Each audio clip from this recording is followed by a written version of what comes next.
नमस्कार दोस्तों, मैं हूं आपका दोस्त, आपका साथी सजीव सारथी और आप सुन रहे हैं एक मुलाकात जरूरी है रेडियो प्लेबैक इंडिया पर। दोस्तों, आज जो मेरे साथ मेहमान है वो है एक बहुत ही कमाल के एक्टर हैं और इनके नाम में भी कमाल है। हालांकि अब वो कमाल को थोड़ा सा हाइड करके रखते हैं, यानी कि जुबेर कमाल खान की जगह अब उनका नाम है जुबेर के खान। तो मॉडल और एक्टर जुबेर के खान से आप परिचित हैं। आपने इन्हें फियर फाइल, सावधान इंडिया, कुमकुम भाग्य और नागिन 3 जैसे धारावाहिकों में देखा है। आपने इन्हें मनमोहिनी में देखा है वनराज की भूमिका में, और बहुत सारी फिल्मों में भी ये लीड रोल में नजर आए हैं, जैसे सोल, आखिरी सौदा, ड्रीम जॉब, दोस्ती के साइड इफेक्ट्स और न्याय द जस्टिस। तो जुबेर जो है भोपाल से बिलोंग करते हैं और मुंबई में इन्होंने अपने दम पर अपना एक खासा मुकाम आज बना लिया है और अपने अभिनय से और अपनी अपनी प्रतिभा से हम सबका दिल जीत रहे हैं लगातार। तो जुबेर, आपका बहुत बहुत स्वागत है रेडियो प्लेबैक इंडिया पर। Thank you, sir. My pleasure to be here. Thank you. Pleasure is all mine Zubair. तो हम सबसे पहले थोड़ा सा स्टार्ट करते हैं आपके बारे में। जी देखिए, आप एक भोपाल जैसे शहर से आप चल कर आए और मुंबई में आपने आप एक जो मुकाम आज हासिल कर लिया है, इसके पीछे जाहिर सी बात है जी एक लंबी कहानी होगी जो हम सुनना चाहेंगे आपसे। लेकिन सबसे पहले जी मैं ये जानना चाहूंगा कि अजन देखिए, क्या होता है हिंदुस्तान में, हर दूसरा बंदा जो है वो एक्टर बनना चाहता है। तो एक वो सबका दिल एब्सोल्युटली में रहता है कि वो बड़े पर्दे पे, छोटे पर्दे पे कहीं नजर आ जाए बस। तो ये जी जो आपकी शुरुआत हुई वो भी इसी तरह से एक छोटे से ड्रीम के साथ हुई, या आपने किस तरह से कब ये सोचा कि आपको एक एक्टर की तरह अपना अपना रुतबा बनाना है? सर, फर्स्टली मैं तो ये बताना चाहूंगा कि जब मैं स्कूल में था जी। तो स्टडीज के साथ में I have participated so much को करिकुलर एक्टिविटीज में, जैसे कि डांस हुआ, सिंगिंग हुआ, स्पीच कॉम्पिटिशन्स हुए। ओके। तो ऐसे कंपटीशन होते थे, तो मोस्टली मेरा इंटरेस्ट धीरे धीरे स्कूल से ही डांसिंग में रहा है। हम्म। तो सेवेंथ क्लास में था तो मैंने पहला डांस परफॉर्मेंस दिया था। पहले ग्रुप डांस करते थे, फिर नाइन्थ में आया तो धीरे धीरे अपने आप को ग्रूम किया। फिर नाइन्थ तक, टेंथ तक मैं सोलो परफॉर्मेंस देने लगा स्कूल में। अच्छा। तो स्कूल में ही एक टीचर थी, हिंदी की टीचर थी, वो भरद्वाज मैम करके थी। उन्होंने मुझे सजेस्ट किया था कि क्योंकि ट्वेल्थ में मैंने एक रैंप भी किया था स्कूल में, कि तुम पढ़ाई के साथ साथ ट्राई कर सकते हो मॉडलिंग, तुम डांस भी अच्छा करते हो तो एक्टिंग ट्राई कर सकते हो। I had a thought, but मेरा दिमाग में इतना ज्यादा डेवलप नहीं हुआ था वो। क्योंकि हम्म। इनिशियली जब मैं स्कूल में था, जब मैं छोटा था, तो टेंथ से लेके I can I must say when I was 10, I was 10 to 16 I played nationals in cricket, और मुझे क्रिकेटर बनना था। अच्छा। और मोस्टली मैंने बहुत कोशिश की, मैं बहुत हार्डवर्क करता था क्रिकेट में, नेट प्रैक्टिस करता था, जाता था, और अंडर 16 की टीम में था मैं, एमपी की। अच्छा। And fortunately I was captain of that team, और मैंने बहुत रिप्रेजेंट किया है। लेकिन क्या था कि 10th तक आते आते बोर्ड आ गए, because my mom is a professor and she hmm. Is a professor in Arabics and she is so much into studies. So वो चाहती थी कि, क्योंकि मेरे बड़े भाई हैं वो भी मैकेनिकल इंजीनियर हैं, ओके। तो अब तो शेफील्ड हैलम से पास आउट होके बॉम्बे में काम कर रहे थे साथ में। सो उस दौर से मम्मी को लगा कि नहीं, क्रिकेटर नहीं बनना चाहिए, he should focus on studies. तो मेरा ध्यान जो बेसिकली क्रिकेटर बनने में था, वहां से ब्रेक हुआ।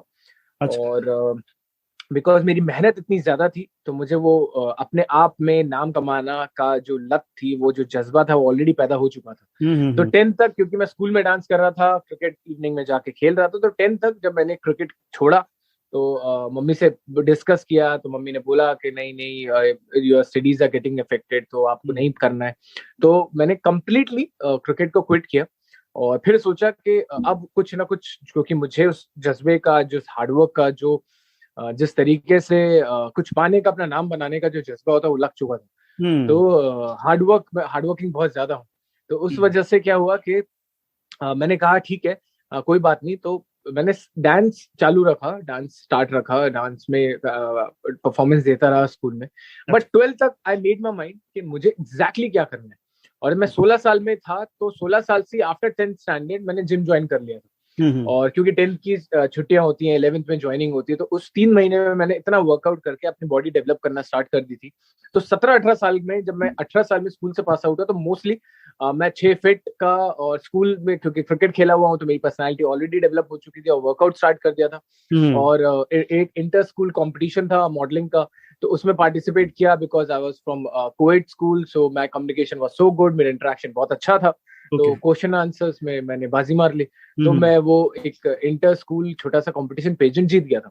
ओके। वहां से मेरा और डेवलपमेंट, मेरा जो कॉन्फिडेंस था, जो मेरा, जिस तरीके का जो मैं ढूंढ रहा था अपनी मंजिल, वो मेरी सामने आई। लेकिन अब क्योंकि 12th के बाद मेरी मॉम प्रोफेसर हैं और मेरे बड़े भाई खुद इंजीनियर हैं, तो मैं कैसे छूट सकता था। तो ये क्रिकेट तो छुड़वा ही दिया था। तो मम्मी ने कहा कि बेटा कुछ भी हो जाए, नचैया बनने की तो पैसे नहीं दूंगी तुम्हें। सो मैंने कहा ठीक है मॉम, कुछ नहीं, आप स्टडीज में मेरी हेल्प कर दीजिए, बस वो काफी है। तो मैंने वहां से, जब मैं 18 साल से निकला था, तो आई रिमेम्बर मैंने होम ट्यूशन स्टार्ट किया था बच्चों को पढ़ाना। अच्छा। और मैं 6, 7, 8, 9 के बच्चों को होम ट्यूशन देता था। फिर एक जिम था, वहां पे जाता था, उस जिम में मैं जिम ट्रेनिंग देता था। और उसी जिम में डांस क्लासेस भी मैंने खोल ली थी। तो वो 3 चीजें मैं एक साथ कर रहा था। और बिकॉज मॉम के अगेंस्ट जा नहीं सकता था, तो उन्होंने AIEEE, all Indian engineering entrance exam होता है और प्री इंजीनियरिंग टेस्ट होता है, PET, वो दिलवाया मुझे। और मैंने उसमें वो दिया। और she wanted me to pursue my career into engineering. अच्छा। तो मैंने कहा मम्मी मैं इंजीनियरिंग भी करूं और मैं ये सब भी करूं, because my mom is not supporting me for this field, because I wanted to be into I wanted to be into media, I want to be a journalist, I want to be mass communication करना था मुझे। But because mom है, mom का decision मैं मना नहीं करता हूँ। तो वाइल डूइंग इंजीनियरिंग मैंने इंजीनियरिंग में एडमिशन लिया और राजीव गांधी टेक्निकल यूनिवर्सिटी में इंजीनियरिंग में एडमिशन हुआ। अब इस दौरान मेरी मॉडलिंग स्टार्ट हो चुकी थी। और मुझे लैक्मे फैशन वीक से लेके जो नेशनल लेवल से लेके लोकल पेजेंट्स होते हैं, डिजाइनर्स होते हैं, उनके शोज का मुझे एज अ मॉडल बुलाने लगे वहां पे। तो एज अ मॉडल फिर मैंने अपना एज अ डांसर से अपना मॉडलिंग में करियर परस्यू करना स्टार्ट किया, because I got personality, I am above 6। और उस वजह से मुझे मॉडलिंग शोज बहुत आसानी से मिलने लगे। तो जो मेरी टीचर ने कहा था कि तुम मॉडलिंग भी कर सकते हो साथ साथ, तो I was doing modelling, I was studying my engineering. मैं इलेक्ट्रॉनिक्स एंड टेलीकम्युनिकेशन इंजीनियर हूँ। और उसके बाद फिर डिग्री आपने कंप्लीट वहाँ की? उसके जी मैंने कंप्लीट किया। 4 साल मैंने वही जॉब की है, वही इंजीनियरिंग की, वही पढ़ाई की, वही बच्चों को होम ट्यूशन दिए, जिम ट्रेनिंग दिया। I was saving my money to come to Mumbai.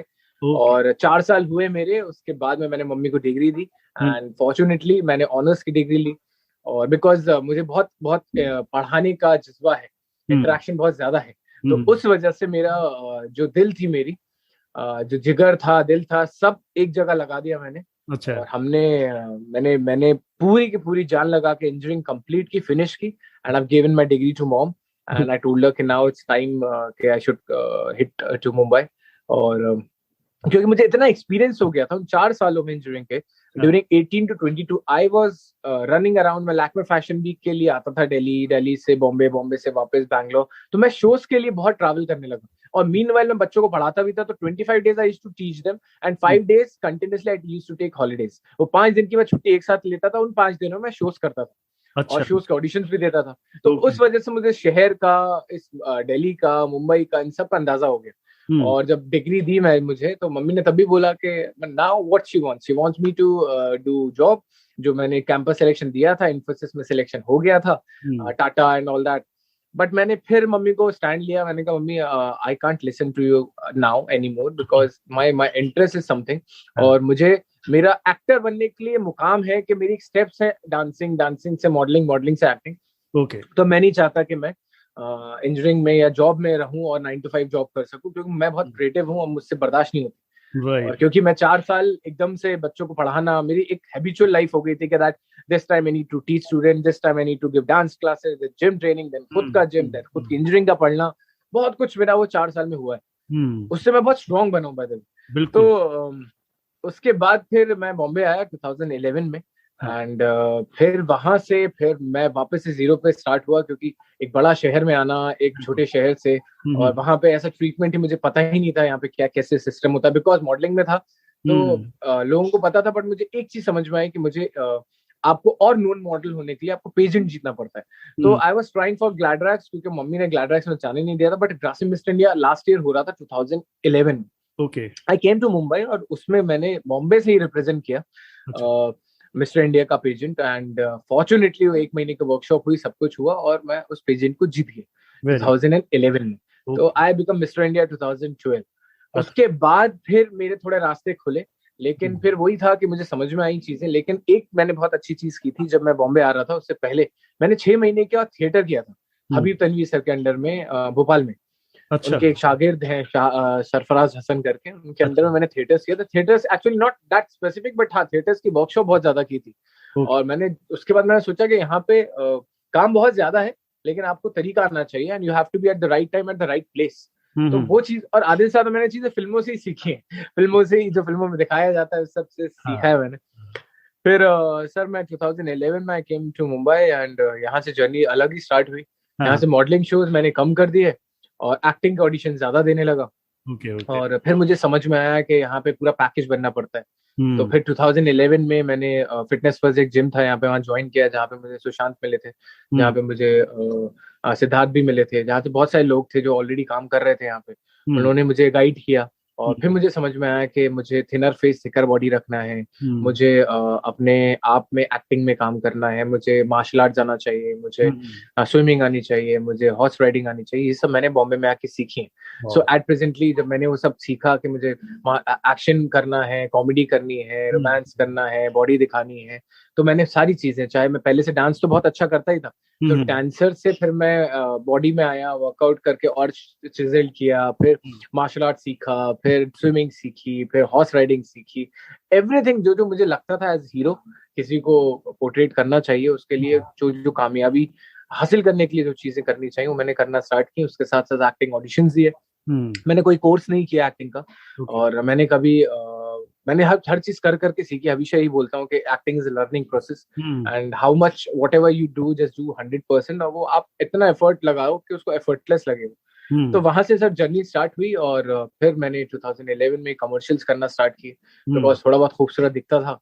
तो उस वजह से मुझे गार्नियर, पैनासोनिक, इन सब के कमर्शियल्स में क्रैक होता चला गया। और जब आप एक कमर्शियल कर लेते हो तो आपकी वर्क प्रोफाइल बन जाती है, उस वर्क प्रोफाइल के दम पे आपको दूसरे वर्क मिलता है, तो वो सीढ़ियां धीरे धीरे चढ़ी। But as an actor I left 2012 में, as a model I left Provogue का लास्ट शो करके ramp, because I got it के 2012 के बाद के मुझे समझ में आ गया कि यार ये दोनों फील्ड बहुत डिफरेंट है, एंड मुझे वो एक्साइटमेंट मर गया था मॉडलिंग में, कि मैं एक अच्छे कपड़े पहन रहा हूँ, एक डिजाइनर का वॉक कर रहा हूँ, that's it, where is my creativity, I am earning. But मुझे वो चीज समझ में आई, और उसके बाद में मुझे समझ में आया कि नहीं, मुझे मॉडलिंग छोड़ देनी चाहिए, और मुझे सिर्फ और सिर्फ एक्टिंग पे कॉन्सेंट्रेट करना चाहिए।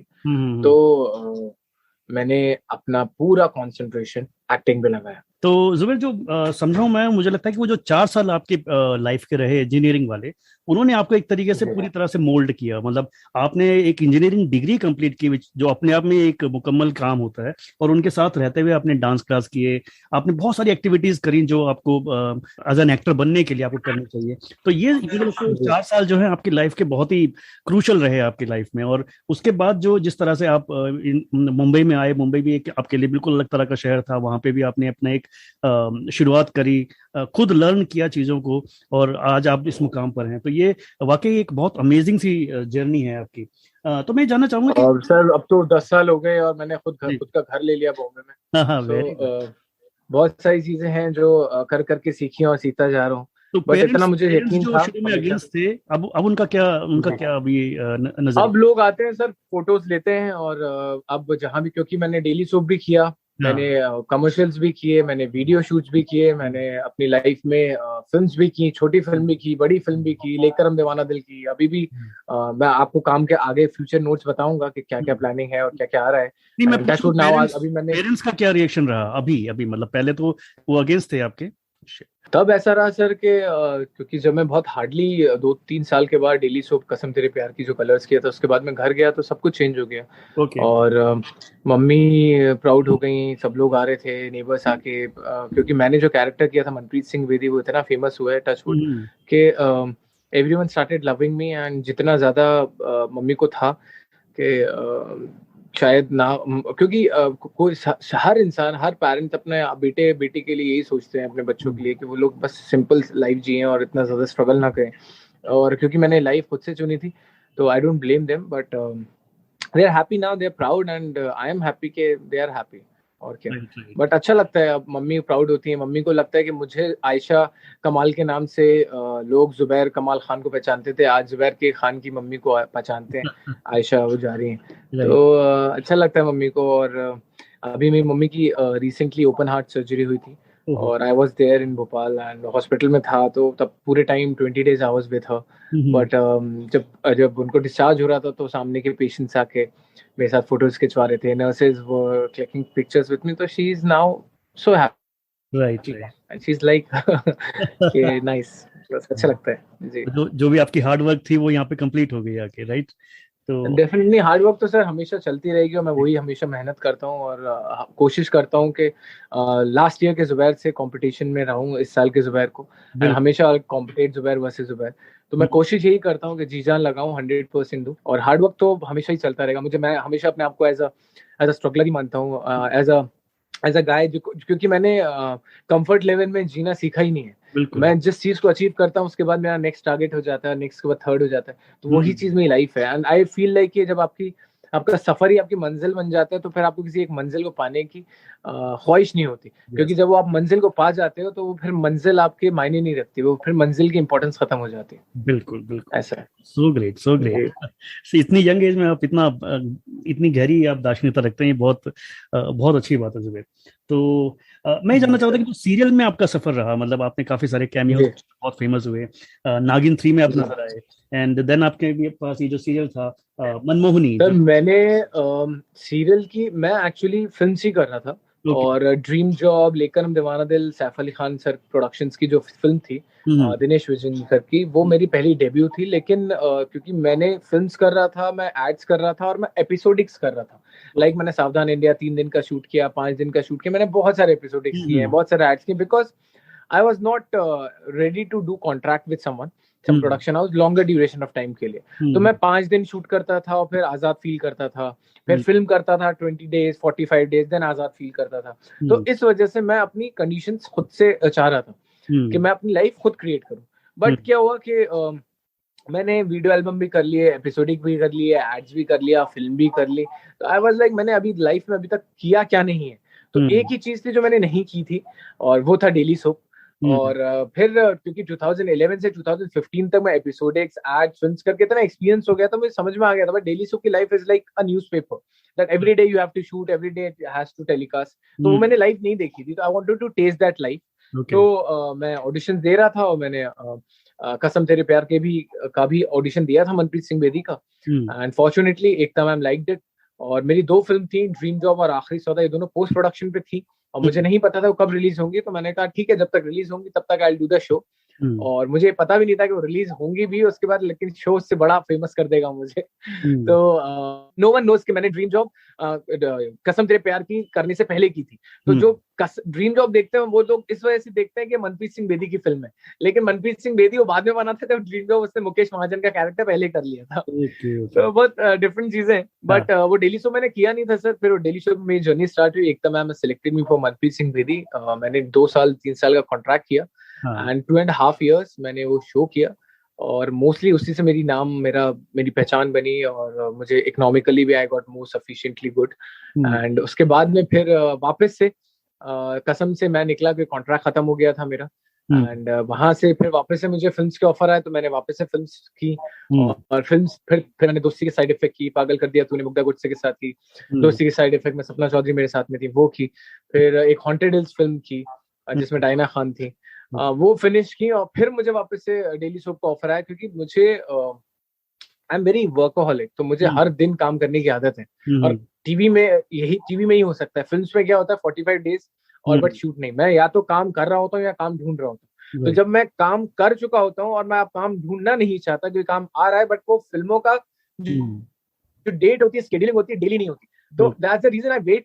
तो मैंने फिर से मनमोहिनी ले लिया ओके। और मैंने मनमोहिनी में वनराज का लीड कैरेक्टर लिया। I booked myself for 6 months, at least 6 महीना वापस से I finish the film and finish the show. फिर 6 months के बाद फिर मैं वापस निकला हूँ, और उसके बाद अभी तक मैंने डेली सोप नहीं किया है, क्योंकि फिर 2019 में आई फिनिश मनमोहिनी ऑफ वनराज। फिर 2020 में हॉन्टेड हिल्स रिलीज हो गई, एंड लॉकडाउन हो गया। उसके बाद लॉकडाउन के बाद मैंने टचवुड अभी डेली सोप मुझे करने की जरूरत नहीं पड़ी, क्योंकि मैंने कंटिन्यूसली आई फिनिश 6 फिल्म। तो 6 फिल्में मैंने फिनिश कर दी हैं, अरे वाह। जिसमें मैं बताता हूँ, राजीव वालिया सर की धड़के दिल बार बार आ रही है, हाँ। पार्थुदा की 19 प्रोड्यूसर्स की कोलकाता में जो शूट किया है मैंने, हम्म। बर्लिया फिल्म्स की अगर तुम मिल जाओ आ रही है, फिर गोताखोर डैम ग्रेवयार्ड जिनकी हॉन्टेड हिल्स थी वो आ रही है, और फिर न्याय द जस्टिस आ रही है। उसके बाद मैंने धनंजय नाम का गाना 15 को लॉन्च हो रहा है। वो एक फिल्म की है जिसमें अश्मित पटेल है, मैं हूँ और शाहबाज सर हैं, वो रिलीज हो रही है। और अभी मैं next after 2 days I am flying to Goa, वहां पे मैंने एक फिल्म साइन की है शाशा मैम की, शाशा रामसेर जी की। उनका वो फिल्म का नाम है motel. It's a horror based suspense thriller film जो मैं अभी 30 days में कंप्लीट करके आया हूँ। तो अभी फिल्म सी कंटिन्यूएशन में चल रही जी। तो मैं ये जानना चाह रहा हूँ कि जैसे आपके पास कोई रोल आता है तो आप उस रोल की प्रिपरेशन कैसे करते हैं, मतलब उस कैरेक्टर को कैसे आप एनालाइज करते हैं, क्या क्या प्रोसेस रहता है आपका? सर मेरे साथ क्या होता है, मैं I am very observing actor और I am very method actor. तो मेरे साथ क्या होता है, मैं फील करके एक्टिंग करता हूँ। तो आप मुझे स्क्रिप्ट देंगे, रोल दिखाएंगे, उसकी रेफरेंस मूवीज देखेंगे, मैं देख लूंगा, लेकिन अलावा बेसिक पॉइंट जो मैं अंदर अडॉप्ट करता हूँ, मैं ऑब्जर्व करता हूँ, और उसके लिए मुझे वैसे लोगों के बीच में उठना पड़ता है। तो जैसे मैंने ड्रीम जॉब में बैंकर का रोल प्ले किया था, तो आई वेंट टू 25 बैंक्स और मैंने करीबन 25 दिन उन लोगों की बॉडी लैंग्वेज देखी है, किस तरीके से बात करते हैं वो देखा है। तो साथ में मैं होमवर्क बहुत ज्यादा करता हूँ, और मैं एक सेल्फ बाउंड स्क्रिप्ट लेके जाता हूँ अपने घर पे, वहां पे मैं होमवर्क करता हूँ, अपने स्क्रिप्ट रीड करता हूँ, अपने सीन कैसे मैं पोर्ट्रेट करूंगा वो करता हूँ। मैं रेफरेंसेस निकालता हूँ कि इसका कैरेक्टर इससे हो सकता है, इसका कैरेक्टर वैसा मैच होता है, और वहां से फिर मैं रियल लाइफ के कैरेक्टर्स को जोड़ता हूँ। तो करीबन 3 से 4 पॉइंट्स को जोड़ के वो एक कैरेक्टर डेवलप होता है मेरी लाइफ में, जो मैं प्रिपेयर करता हूँ। मतलब आई गेस 20 to 25 days का होमवर्क होता है मेरा एक कैरेक्टर को पोर्ट्रेट करने से पहले। ऐसा है। तो अभी भी जैसे मोटेल में जा रहा हूँ शूट करने, तो मैंने ऑलरेडी 15 days पहले I bought the script and I am working on it. And मैंने कैरेक्टर स्केच पूछा, डायरेक्टर के साथ रीडिंग्स की, कास्ट के साथ रीडिंग की, तो मुझे समझ में आ गया कि ये फोटोग्राफर का कैरेक्टर है, how he trains, how he works, how stylish he should be. तो वो सारी चीजें मेरे दिमाग में रहती है।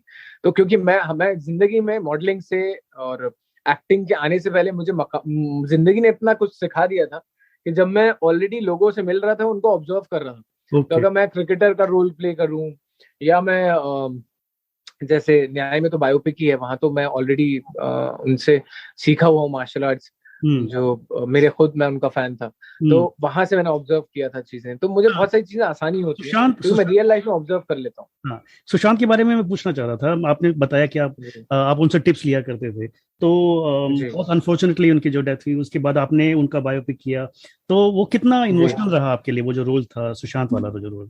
Sir I did 3 months I did that film, and 90 दिन की शूटिंग की है मैंने उसमें। एंड क्योंकि बहुत सारी चीजें रिलेटेबल हैं। पहला तो क्योंकि वो भी एक एक्टर थे, मैं भी एक एक्टर हूँ, और जो कैरेक्टर है इस फिल्म में वो भी एक एक्टर ही होता है और एक्टर बनने आता है। ये एक वो स्टोरी है जो हर एक आउटसाइडर अपने आप को बॉम्बे में आके कुछ मुकाम हासिल करना चाहता है, जो उन्होंने किया था, जो मैंने किया है और कर रहा हूँ, और जो कोई लोग आगे आके करना चाहेंगे। पहला चीज। दूसरी चीज, as a person I know him because जब मैं आपको बताया मैंने 2011 में जब मैंने फिटनेस फर्स्ट ज्वाइन किया था, तो नया नया मैं बॉम्बे में आया था, मुझे समझ में नहीं आ रहा था कि क्या है क्या नहीं है। तो ग्रीन रूम में हमारी थोड़ी बहुत बात होती थी, और गट्स निकाल के मैंने सुशांत से बात की थी। तो ही टोल्ड मी कि यू शुड डू टीवी। मैंने भी शामक दावत का कर रखा है, और तो टीवी कर, और उससे, और फॉर्चुनेटली जो शो उन्होंने किया उसी प्रोडक्शन हाउस से मैंने शो किया। करीबन मैंने जब रोल करने से पहले सिमिलैरिटीज निकाली थी, 35 सिमिलैरिटीज निकली हैं। अच्छा। जो उनके और मेरी बीच की हैं। अच्छा। चाहे उनकी बर्थडे डेट हो 21st of Jan, मेरी 21st of March, चाहे उनका कैरेक्टर हो प्रीत पहला, मेरा मनप्रीत, बहुत सारी चीजें, love for passion, love for dance, love for reading, बहुत सारी चीजें उनके मेरी सिमिलर निकली थी। अब जब मैं मार्शल आर्ट्स करता था फिटनेस फर्स्ट में, तो वो बहुत ज्यादा फ्लेक्सिबल और मार्शल आर्ट्स करते थे। उनका ट्रेनर और मेरा ट्रेनर सेम था। अच्छा। तो उस वजह से हमारी बातचीत हो जाती थी, और क्योंकि हम लोग पर्सनली बाहर कहीं नहीं मिले, बट जिम में जब भी हमने बातें की हैं बहुत प्रोफेशनल लेवल पे कि किस तरीके से आगे करियर लेके जाना चाहिए। और कहीं उन्हीं की टीचिंग थी 2011 में, जो मैंने 2016 में जाके डेली सोप के लिए हाँ बोला था। तो अनफॉर्चुनेट इंसिडेंट हुआ है, और मैं ऑब्वियसली बात है टूट गया था, बट मेरी ख्वाहिश थी कभी उनके साथ काम करूं, बट ये ख्वाहिश नहीं थी कि उनके जैसा पोर्ट्रेट कभी एज एन आउटसाइडर रोल करूंगा। बट आई एम लकी, और मुझे लगता है कि जो जितनी भी मैं फिल्म्स तो कर ही रहा हूँ, उसके अलावा ये फिल्म इसलिए मेरे दिल के क्लोज है क्योंकि ये मेरा ट्रिब्यूट है। और मैं चाहता था कि हर इंसान कुछ एक्टिंग से, कुछ पेंटिंग से, कुछ सिंगर गाना गा के, कुछ डांसर डांस करके उनके गानों पे उनको ट्रिब्यूट दे रहे थे। तो मैं क्या कर सकता था? हम्म। तो as an actor I got this opportunity, जिसको मैंने 2 से 3 महीना स्टडी किया, मैंने डिसाइड किया, 1 हफ्ता लिया मैंने मेकर्स के साथ में। Then I said yes for the character, because बहुत बड़ी रिस्पॉन्सिबिलिटी वाला कैरेक्टर था। और एग्जैक्टली। सर मैंने वो बहुत शिद्दत के साथ निभाने की कोशिश की है। बाकी मैं तो यही दुआ करता हूँ कि जहां भी होंगे, जहां से भी ऊपर से हेवन से देखेंगे, तो खुश हो जाएं कि उनको थोड़ा बहुत मैंने ट्रिब्यूट दिया है। एग्जैक्टली। मैं जुबेर एक एक सवाल आपसे जरूर पूछना चाहूंगा, क्योंकि आप भी एक आउटसाइडर हैं। आप भी भोपाल से अब जी मुंबई आए, और मुंबई में आपने पूरा एक इंडस्ट्री को देखा परखा। सुशांत भी ऐसे ही थे, किसी और जी, शहर से। पटना से आए थे। जी जी। जी तो मैं ये जानना चाहूंगा कि जैसे अफवाहें उड़ती हैं इंडस्ट्री के बारे में कि इंडस्ट्री में बहुत आउटसाइडर के साथ बहुत बुरा सलूक होता है, या फिर अभी भी अब तो जी काफी सारी चीजें हो रही हैं, जैसे पार्टियों के बारे में भी जिक्र आता है, तो जी आपके नजरिए से पूछना जी। चाहूंगा कि आपने इंडस्ट्री को कैसे देखा परखा है। सर देखिए, मैं एक थॉट पे यकीन करता हूँ, जैसी चाह वैसे फरिश्ते, जैसे राह वैसे फरिश्ते। दैट मीन्स देखिए, आपके ऊपर रहता है, आप हम्म। जिस चीज में चाहेंगे हम्म। अपने आप को आगे बढ़ाना, ऊपर वाला आपको उसी चीज में रिस्क देता है, मतलब हम्म। उसी चीज में आपको काम देगा। ओके। तो जहाँ यहाँ पे मैं हमेशा यकीन करता हूँ कि एज एन एक्टर आपको टैलेंट आगे लेके जाता है। आपको जो यहाँ पे बहुत सारे सवाल होते हैं कि स्टार किड नहीं हो, हम्म। और either you should finance, either you should do anything for the role, or either hmm. you should be someone's relative to get hmm. the role। ऐसा मुझे लगता है कि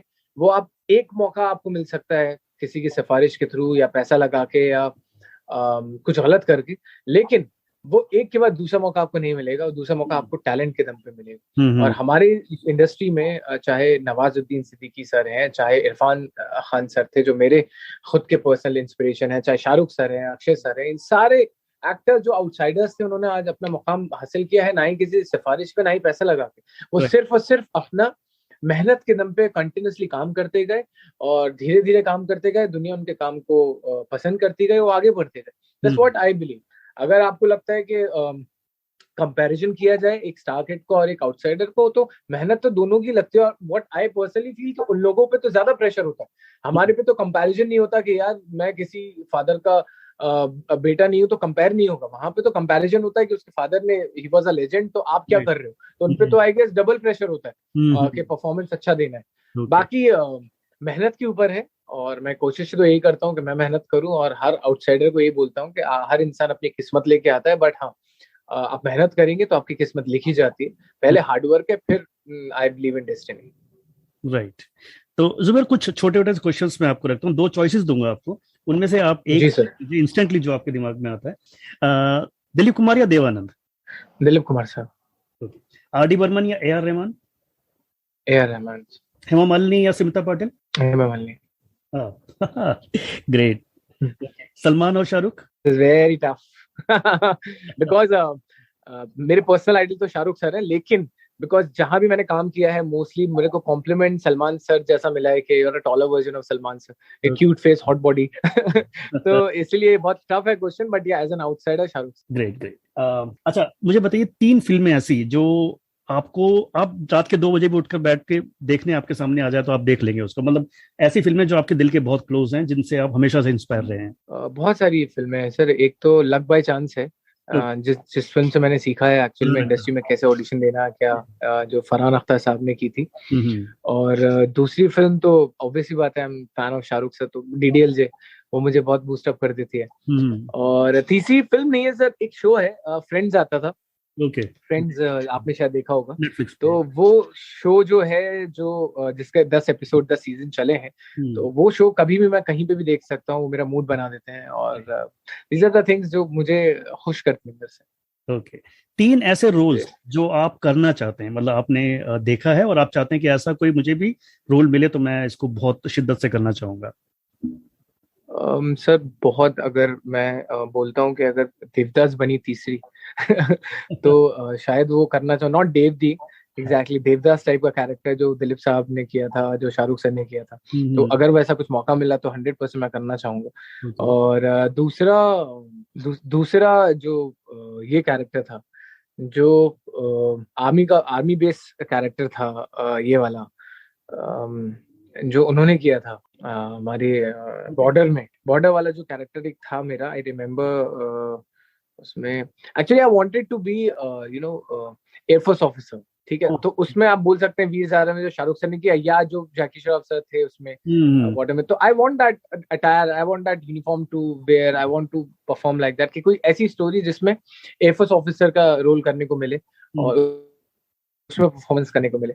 ये दूसरा है। तीसरा लगान का कैरेक्टर सर, लगान का कैरेक्टर जस्ट लाइक भुवन का जो कैरेक्टर था, वो आमिर सर ने जो जिस तरीके से निभाया था, वो मेरे अंदर ऐसे छपा हुआ है कि आईज से एक्सप्रेशंस, और यार was very legends are legends, that's why so these three films. वो एक कंप्लीट कैरेक्टर है पूरा, जो है ना, पूरा एक जी जी बिल्कुल। अच्छा, जी। 3 ऐसे गाने बताइए जो जो आपको बहुत इंस्पायर किया, जिन्होंने आपको स्ट्रगल टाइम में भी इंस्पायर किया, मतलब शुरू से आपको बहुत फेवरेट रहे हैं आपके, जो मूड बना देते हैं आप। अरे एक तो वही है, किसी की मुस्कुराहटों पे हो निसार, किसी का दर्द मिल सके तो ले उठा, जीना इसी का नाम है। ये एक था जो मेरे डैड ने सुनाया था हमेशा से। अच्छा। और दूसरा ये लक बाय चांस का जो गाना है, सपनों से भरे नैना तू नींद है ना चैना, ये मुझे बहुत ज्यादा इंस्पायर करते हैं। बहुत फेवरेट। और और तीसरा सर, तीसरे पे तो इंग्लिश गाने हैं जो मुझे बहुत ज्यादा, एक नेवर बैक डाउन करके है, faster stronger,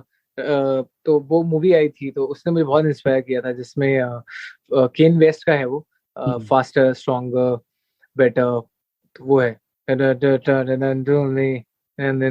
stronger, I think you must have heard that the song।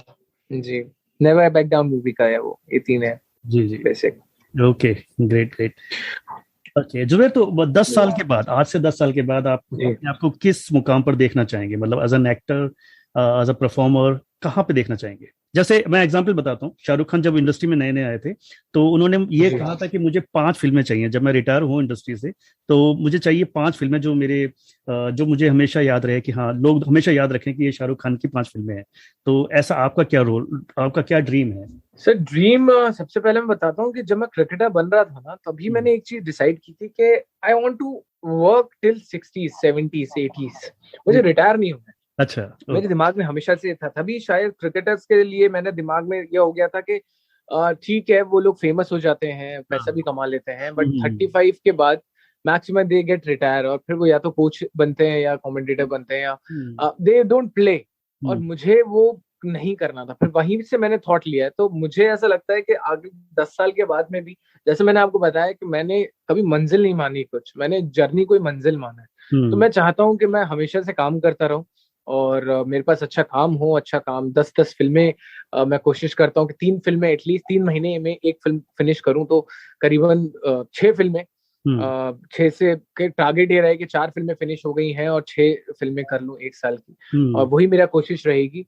और ये कोशिश यही रहेगी कि जीना यहाँ मरना यहाँ, इसके सिवा जाना कहाँ। तो हमें कोशिश यही करूंगा कि मैं अगले 10 साल के बाद में भी उतना ही काम करता रहूं, उतनी मेहनत से काम करता रहूं जितना अभी करता हूँ, और फिर उस अगले 10 साल में भी इतना ही काम करता रहूं। जैसे अमित, ये हमारे अमिताभ सर कहते हैं ना, तो उस वजह से गिर करके खड़ा हुआ, तो मैं हमेशा से उन्हीं से इंस्पिरेशन लेके, जैसे अभी इतना हार्डवर्क वो करते हैं, डिसिप्लिन उनका इतना अच्छा है, इतना ज्यादा हार्डवर्किंग है, तो कोशिश यही करूंगा कि उस उम्र तक भी मैं भी उतना ही काम करूं, एटलीस्ट 10% तो करूं।